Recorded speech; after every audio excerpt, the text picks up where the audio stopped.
அன்பார்ந்த எனது அருமை யூடியூப் நேயர்களுக்கு வணக்கம். இது ஒரு அற்புதமான பதிவு.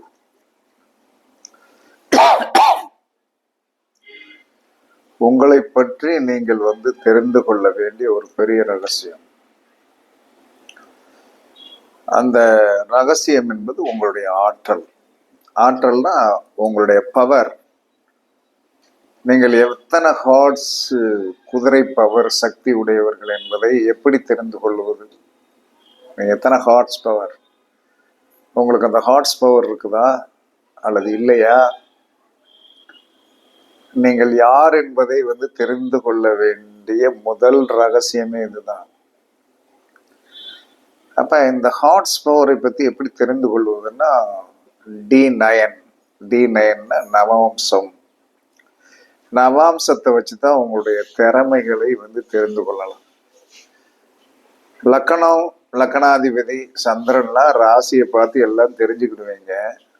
அதனுடைய இயக்கமும் செயல்பாடும் அம்சத்தில் இருக்கின்ற நிலையை வைத்துத்தான் நீங்கள் எல்லாரும் தெரிந்து கொள்ள முடியும். இப்ப இது யாருமே என்ன சொல்ல புரியறது இல்லை. 2 பேர் தான் நம்மளுடைய 2 கால்கள், 2 கைகள், 2 கண்கள், 2 காதுகள். அது யாருன்னா லக்கணாதிபதி, ராசிக்குடைய சந்திரன். லக்கணாதிபதி ராசிக்குடைய சந்திரன். அப்ப லக்கணாதிபதி அம்சத்தில் எந்த இடத்தில் உட்கார்ந்து இருக்கிறார், அதற்குண்டான எஃபெக்ட்னஸ் கண்டிப்பாக இருக்கும். அந்த வீடுதான் உங்களுடைய கேரக்டர். சந்திரன் எந்த வீட்டில் இருக்கிறார், அதுதான் உங்களுடைய என்ன சொல்றான்னா மனோபாவம். இது தெரியாம போட்டு என்ன சொல்றான்னா, நம்ம குழப்பிக்கிட்டு இருக்க கூடாது. அப்ப இந்த லக்கணாதிபதி எப்பயுமே மேசத்தில் இருந்தால் வேகமானவனாக இருப்பான். லக்கணாதிபதி மேசத்தில் இருந்து நான் வேகம், ஸ்பீடு, உடனே நல்லா நடக்கணும், காட்டு கத்தல் போடக்கூடிய ஒரு தன்மை, இதெல்லாம் அவங்ககிட்ட இருக்கும் மேசத்தில் இருந்தால். லக்கணாதிபதி ரிஷபத்தில் இருந்தால் கொஞ்சம் மென்மை இருக்கும். ரிஷபம் என்பது பசுமாடு அல்லவா? அந்த பசுமாடு என்ன செய்யும், கொஞ்சம் மென்மையானது தன்மைகளில் இருக்கும். மிதனத்தில் இருந்தால் லக்கணாதிபதி மிதனத்தில் இருந்தால் இரட்டைத்தன்மை இருக்கும். கண்டிப்பா இரட்டைத்தன்மை, 2 பேச்சு இருக்கக்கூடிய பார்த்துடலாம். அம்சத்தை பார்த்த உடனே என்ன சொன்னான்னா இவன் நல்லவனா கெட்டவனா அப்படிங்கும்போது மிதனத்தில் இருந்தா இரட்டைத்தன்மையோட இருக்கும். வாக்குல ஒண்ணு இருக்கும், செயல்ல ஒண்ணு இருக்கும். இதெல்லாம் உண்மைதான், இல்லைன்னுலாம் சொல்ல முடியாது. அதற்கடுத்து லக்கணாதிபதி கடகத்தில் இருந்தால் என்ன சார், தாய்மை பண்பு இருக்கும். தாய்மை பண்பு அவங்ககிட்ட வந்துடும், ஆட்டோமேட்டிக்கா வந்துடும்.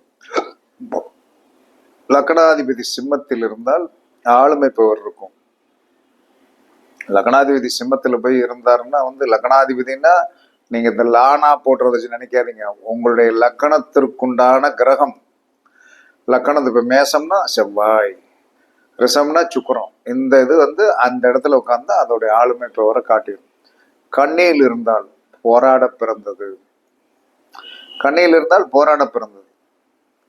துலாத்தில் இருந்தால் கொஞ்சம் நட்பு பாராட்டி பிறரை என்ன சொன்னா இணைத்து அரவணைத்து செல்லக்கூடிய தன்மை இருக்கும். விருச்சிகத்தில் இருந்தால் அப்படியே தேள் மாதிரி என்ன சொல்றான்னா தனிமைவாதியா இருக்கும். தேள் மாதிரி தனிமைவாதியா இருக்கும். ஆனால் கிட்டத்துல போனீங்கன்னா கொட்டுச்சுன்னா என்ன சொன்னா யாராலையும் தாங்க முடியாது. அதே சமயத்தில் என்ன சொன்னா தனுசுல இருந்தால் ஆன்மீக தன்மை, மனிதத்தன்மை, கொஞ்சம் கோயில் பூஜை புனஸ்காரங்கள் எல்லாம் இருக்கும். லக்னாதிபதி மகரத்தில் இருந்தால் உழைக்க பிறந்தவன், கடைசி வரைக்கும் உழைப்பான். உழைப்புல வெற்றி பெற்றுவான். லக்னாதிபதி 11 இருந்தால் லாப நோக்கோடையே அலைவான். லக்னாதிபதி 11 இருந்தால் லாப நோக்கோட இருந்தா அவனுக்கு ஒரு துணை என்று சொல்லக்கூடிய ஸ்டெப்னின்னு சொல்லுவாங்க இல்லையா, ஒட்டு டயர் ஒன்று வேணும், அது இருக்கும், வந்து சேர்ந்துக்கணும். லக்னாதிபதி மீனத்தில் இருந்தால் போகத்தை வந்து நல்லா அனுபவிப்போம். லக்னாதிபதி மீனத்தில் இருந்தால் போகத்தை நல்லா அனுபவிப்போம். இது ஒரு ரவுண்டுக்கு உண்டான இது. சந்திரன் வந்து மேசத்தில் இருந்தால் தீவிரமான தன்மை இருக்கும். ரிஷபத்தில் இருந்தால் வந்து என்ன சொல்லணும், மென்மை இருக்கும். மிதுனத்தில் இருந்தால் இரட்டைத்தன்மை இருக்கும். கடகத்தில் இருந்தால் தாயன்பு இருக்கும். சிம்மத்தில் இருந்தால் ஆளுமை பவரும் அரவணைத்து செல்லக்கூடிய தன்மை இருக்கும். சந்திரன் வந்து கன்னியில் இருந்தால் என்ன சொல்றான்னா, உழைக்க பிறந்தவன், நோய் நொடிகள் அதிகமாக சாடக்கூடியவன். துலாத்தில் இருந்தால் மென்மையானவன், நட்பு பாராட்டக்கூடியவன். விருச்சிகத்தில் இருந்தால் தேள் கணக்கா கொட்டிடுவான். தனுசில் இருந்தால் ஆன்மீகவாதி. 10ல் இருந்தால் தொழிலே அவனுக்கு வந்து குறியாக இருக்கும், தொழில் பிளஸ் பணம்.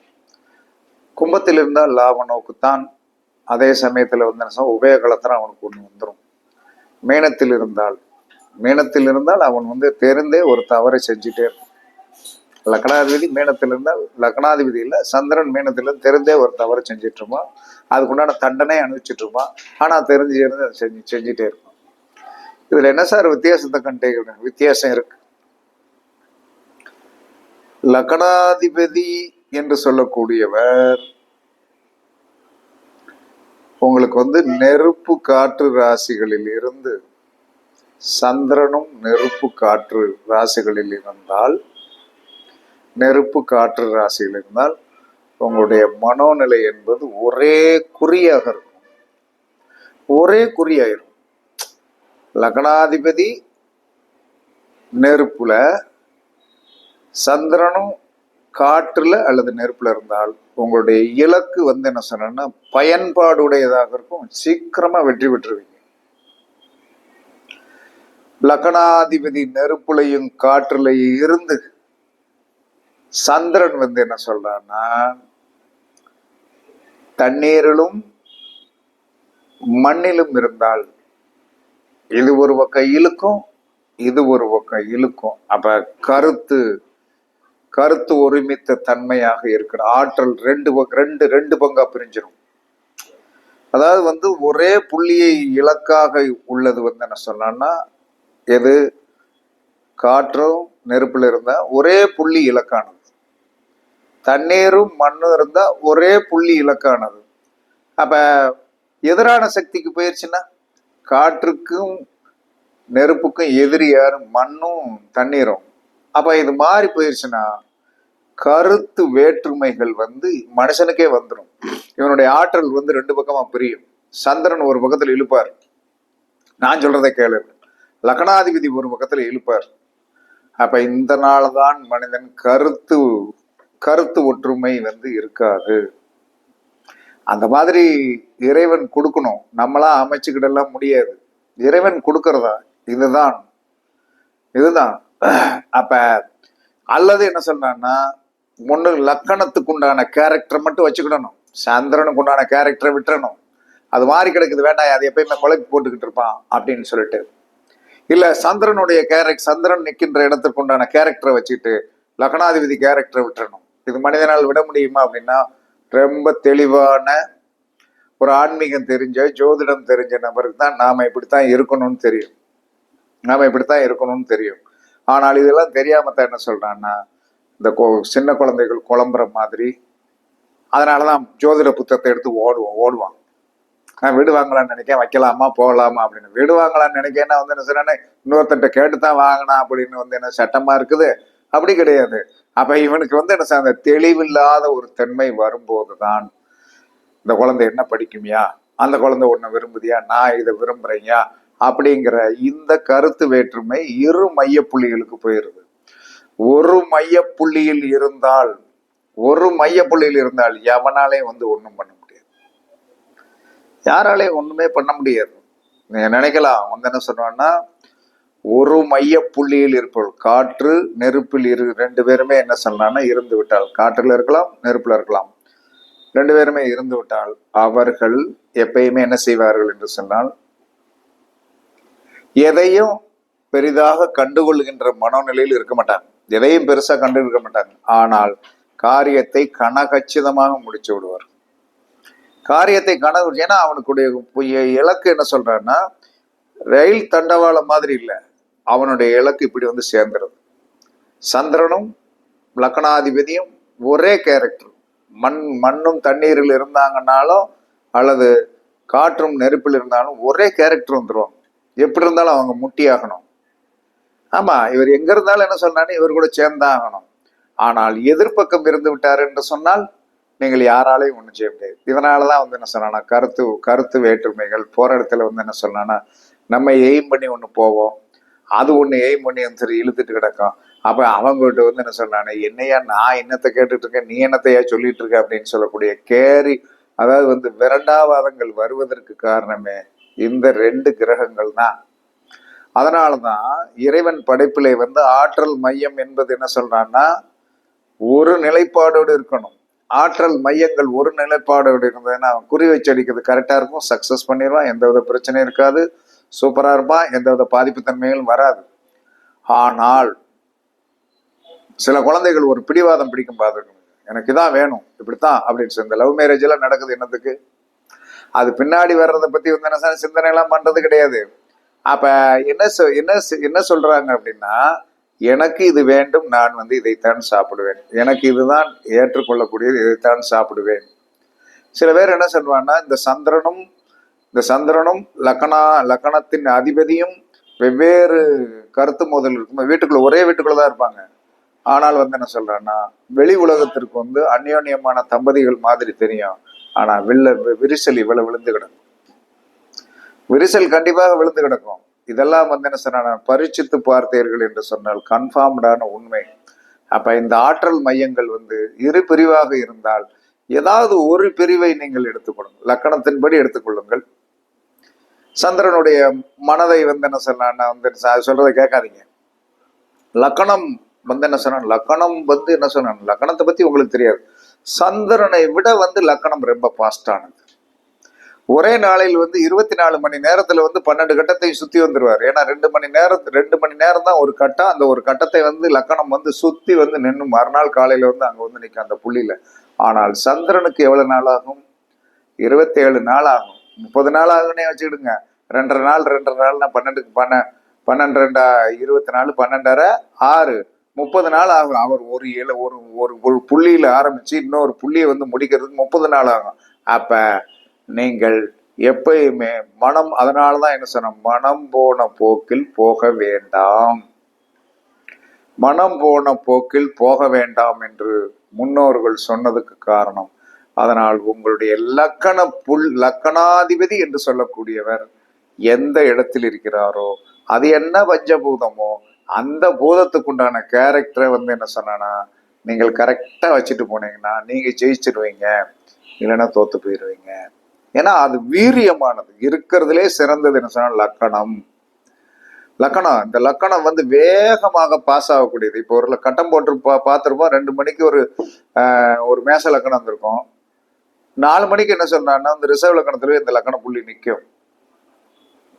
அப்ப எது உயர்ந்தது அப்படிங்கும் போது, சந்திரன் உயர்ந்ததா லக்கணம் உயர்ந்ததா என்று சொன்னால், லக்கணாதிபதி உயர்ந்ததா என்று சொன்னால், சந்திரன் வந்து செகண்ட் தான், லக்கணாதிபதியும் லக்கணமும் தான் உயர்ந்தது. அதனால என்ன சொல்றான்னா வந்து இதில் எதில் வலிமையாக இருக்கிறது. இதுல இன்னொரு விஷயம் வரும், உங்களுடைய லக்கணம் என்று சொல்லக்கூடியது ஆரம்ப புள்ளி இருக்கு இல்லையா, அது எந்த பஞ்சபூதமோ அதில் வந்து அம்சத்தில் வந்து என்ன சொல்றான்னா, லக்கணாதிபதி வந்து சப்போர்ட் பண்றாரா இல்ல சந்திரன் சப்போர்ட் பண்றாரு, இந்த 2ல ஒண்ணு பிடிச்சுக்கிடுது. இப்ப வந்து துலா லக்கணம், ஏன் லக்கணத்தை துலா லக்கணம், லக்கணாதிபதி வந்து என்ன சொன்னா மேசத்துல. அப்ப நான் எப்பயுமே பிடிக்கிறது சந்திரனை வந்து, சந்திரனுடைய பேச்செல்லாம் கேட்கறதெல்லாம் கிடையாது, சந்திரனுடைய பேச்சு. ஏன்னா சந்திரன் வந்து நமக்கு எதிரான ஒரு கட்டத்துல போய் உட்கார்ந்துட்டாரு. எப்பயுமே வந்து என்ன சொன்னான்னா வந்து காற்றில் போய் பிறந்தவனுக்கு வந்து என்ன சொன்னான்னா வந்து சந்திரன் வந்து என்ன சொன்னான்னா ஜலத்துல போய் உட்கார்ந்துருந்தானே என்னல அமைப்புல இருக்கும். அப்போ வந்து என்ன சொன்னான்னா அது பலவிதமான வந்து குழப்பங்களையும் நிம்மதியிலுமையும் கொடுத்துட்டே இருக்கும். அப்ப லக்கணம் லக்கணம் என்று சொல்லக்கூடியது நம்ம பிறந்த லக்கணத்திற்கு, லக்கணம் ஆகிய துலா லக்கணத்திற்கு அந்த லக்கணாதிபதியாகிய சுக்கிரன் மேசத்துல போய் உட்கார்ந்துருக்கிற காரணத்தினால, அப்ப காற்றில் பிறந்தவனுக்கு நெருப்பு சப்போர்ட் பண்ணும். அந்த ரீதியிலே போயிடணும். நானும் குயிக் மூமெண்ட், காலையில ஒன்று ஆரம்பிச்சுன்னா சாயந்தரத்துக்குள்ள முடிச்சிருவேன். ஏன்னா எனக்கு 30 நாள் சம்பளம் வேண்டாம் அப்படின்றேன். 30 நாள் வரைக்கும் என்னால பொறுத்திருக்க முடியாது. எனக்கு இன்றைய உழைப்பு, இன்றைய சாயந்தரமே எனக்கு வந்து அதற்கு தீர்வு வேண்டும். அதற்கு சாயந்தரமே வந்து என்ன சொன்னா அந்த பணத்தை நான் அழித்து விடுவேன். ஏன்னா ஒருத்தருடைய கேரக்டர் எப்படி இருக்கும் அப்படின்னா, 30 நாள் எவன் காத்திருந்து சம்பளம் வாங்குறது? 30 நாள் வந்து காத்திருந்து சம்பளம் வாங்கிட்டு இருக்கதா? அன்னன்னைக்கு தான் வரையா, இன்னைக்கு காலையில பேசுறியா, சாயந்தரம் பணம் போட்டு விட முடியுமா அப்படின்னு தான் கேட்பேன். சொல்லு, என்னையா 2 நாள் டயம் கொடுக்க கூடாது? அப்படி ஆமா, டயம் கொடுத்துட்டு உட்கார்ந்துருந்தா என்னத்துக்கு? டயம் கொடுத்துட்டு உட்கார்ந்தா அந்த காரியம் வந்து என்ன சொன்னா சரியாக ஒர்க் அவுட் ஆகாது என்பது என்னுடைய அமைப்புக்கு கணித முறை. இப்போ காலையில ஒருத்தர் பேசினாங்க, ஓகேவா, இதுதானே இந்த பிரச்சனைக்காக வரை ஏற்கனவே சொல்லியிருந்தேன், வரைகளா, வரும்போது எல்லாம் கொண்டு வர முடியுமா? கொண்டு வர்றேன் சார்.